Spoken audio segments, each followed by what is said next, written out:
ఇది అన్యాయం ఏంది ఇది ఇంతలాగా ఎందుకు ఇంతవరకు వస్తుంది వాడు ఏబి అన్నాడు లైవ్ చెప్తున్నాడు ఏబిఎల్ సార్ ఏబి అన్నది ఇప్పుడు లైవ్ అక్కడ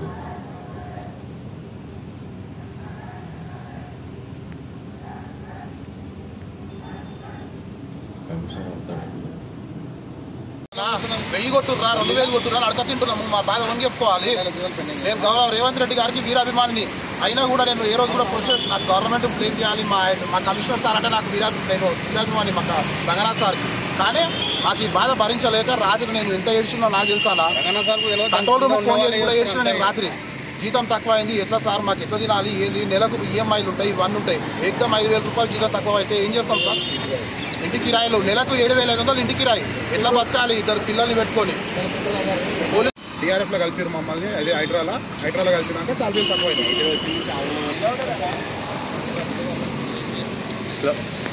స్లోగన్స్ మా జీవితాలు కుక్కల కన్నా ఇలా ఉన్నాయా ఎందుకంటే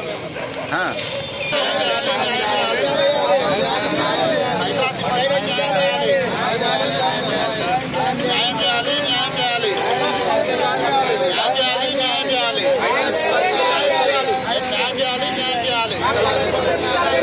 దయచేసి మా చెల్లించాలి.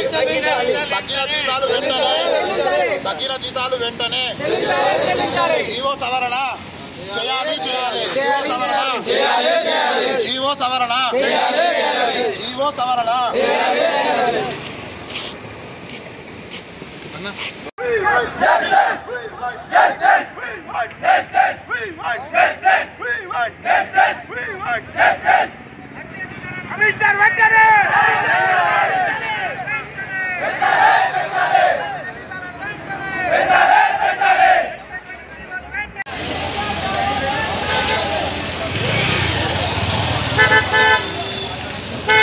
లేకపోతే మాకేమైనా ఎమర్జెన్సీ యాక్సిడెంట్ అయినా ఇంకేదైనా కూడా ఏ ఒక్క ఇన్సూరెన్స్ లేదు ప్రస్తుతం.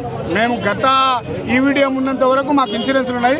హైడ్రా వచ్చిన తర్వాత రంగనాథ్ సార్ని అడిగినాము చేస్తామని చెప్పారు, కానీ ఈ రోజు వరకు కూడా ఏ ఒక్క ఇన్సూరెన్స్ లేదు. కరోనా టైంలో ఇన్సూరెన్స్లు ఉన్నాయి. ఇంకోటి రీసెంట్గా ఒక ఎస్ఎల్బిసి టన్నల్ రెస్క్యూలో మేము పోయినాం. దాదాపు ఒక 400 మంది దాకా పోయినాం. 10 రోజులు అక్కడే ఒక్కొక్క బ్యాచ్ విధులు నిర్వహించి వచ్చింది. లోపలికి ఏ ఒక్క పెద్ద ఆఫీసర్ పోలేదు. ఓన్లీ హైడ్రా తోటే లోపల పని అయింది. అక్కడ నడిచిన ఎక్విప్మెంట్స్ కానీ వాహనాలు కానీ అందులో ఇటాచీలు జేసీబీలు కానీ ఓన్లీ హైడ్రా మాత్రమే. మేము అవుట్ సోర్సింగ్ ఎంప్లాయీ. మేము లోపలికి 14 కిలోమీటర్ల లోపలికి పోయినా కూడా మాకు ఎలాంటి ఇన్సూరెన్స్ లేదు. ఒకానొక సమయంలో నేను అక్కడ డ్యూటీ చేస్తున్న సమయంలో విధులు నిర్వహిస్తున్న సమయంలో ఆక్సిజన్ 15 నిమిషాలు కట్ అయింది. 14 కిలోమీటర్లు బయటికి రావాలి. టన్నల్లా 14 కిలోమీటర్ల లోపల టన్నల్లా 14 నిమిషాలు ఆక్సిజన్ కట్ అయింది. అప్పుడు ప్రాణాలు పోతే దాదాపు మా బ్యాచ్ మేము ఒక 20 మంది బ్యాచ్ ప్రాణాలకి గ్యారంటీ లేదు. మా పిల్లల్ని వదిలిపెట్టి ఫ్యామిలీని వదిలిపెట్టి ఈ రాష్ట్రం కోసం ఈ హైడ్రా అనే పేరు కోసం మేము పోయి సేవ చేస్తుంటే హైడ్రాకు మంచి పేరు ఉంది, ఇలా ఉన్న ఉద్యోగులకు లేదు. అంటే ఏ ప్రభుత్వం అయినా పెంచడానికి చూస్తుంది లేకపోతే ఏమైనా కొనసాగిస్తుంది, కానీ ఇప్పుడు తగ్గించడానికి ఎట్లా చూస్తున్నారు? తగ్గించడాన్ని అంటే మాకు హామీ ఇచ్చారు సార్. గత లాస్ట్ మంతే తగ్గినాయంటే మేము ఆ రోజు కూడా బైకాట్ చేసినాము. బైకాట్ చేస్తే మాకు రంగనాథ్ సార్ గారు హామీ ఇచ్చిరు, మీ జీతాలు ఎట్టి పరిస్థితుల్లో తగ్గవని అన్నారు. జీతాలు తగ్గవన్న క్షణంలో మేము ఏకీభవించి బయటకు వచ్చినాం. మాట్లాడిన తర్వాత ఏకీభవించి వచ్చిన తర్వాత నిన్న మాకు ఈవీటీఎం ఉన్నప్పుడు ఈవెన్ 2 తారీఖు 3 తారీఖు సాలరీస్ క్రెడిట్ అయిపోయేది. ఒకవేళ సాలరీ క్రెడిట్ కాకపోతే మునుపటి ఉన్న ఎస్పీ విశ్వజిత్ కంపటి సార్ ఆయన దేవుడు.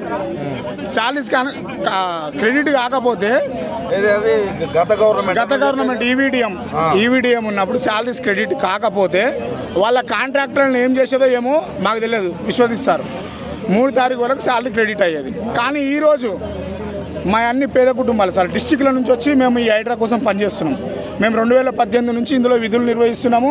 దీనికి ఎంతో కరోనా టైంలో కానీ ఏ రెస్క్యూ ఫైర్ కంప్లైంట్ కానీ ఏదైనా కూడా 2018 నుంచి 23 వరకు గత గవర్నమెంట్ ఉంది. అప్పటి వరకు ఏమైనా ప్రాబ్లం ఉండేనా? అప్పటి వరకు ఏ ప్రాబ్లం ఉండేది కేటీఆర్ హయాంలో జరిగింది. దాని తర్వాత మన ముఖ్యమంత్రి గారు మంచి నిర్ణయం తీసుకొని హైడ్రా అనేది చేసిండు. హైడ్రా తోటి కూడా మంచిగానే ఉంది. కాకపోతే ఇప్పుడు ఇందులో ఉద్యోగుల సిబ్బందికి ఇబ్బంది పడాల్సి వస్తుంది జీతాల పరంగా.